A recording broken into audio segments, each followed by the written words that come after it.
बाबूजी वही रास्ता से दरोगा जी जात रहे। जब बदबू आइल बा दरोगा जी के नाक में गइल बा जियो बाघ जगह के तहकीकात करे ले पड़े दरोगा जी। जियो सिपाही लोग से कहले पड़े कि तहकीकात करो। जियो तहकीकात कैले वालों सिपाही लोग फुआरा में लाश उड़ल मिलतिया। दरोगा जी लाश को उठैले बड़े। जियो लाश को उठा कर ले जाके हॉस्पिटल में भर्ती करेले बड़े। बुरहानपुर लाश उठ के भागे लागल भैया। सिपाही लोग पकड़ने वालों बिरहा के भाव लाग गई। बिरहा के भाव लाग गई।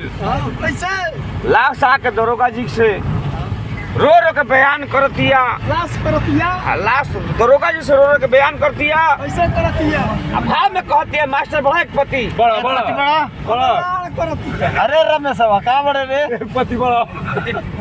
अरे की आइल बसंत में आय अरे की आइल बसंत में उड़े लगा धीरे मोरे। अरे भाव लागल भैया केला फारा का भाव लग रहे।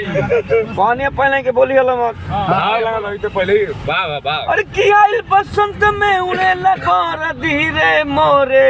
जियो देहिया बोइलो बे पियर हर धीरे मोरे। बोला लगा करिया यार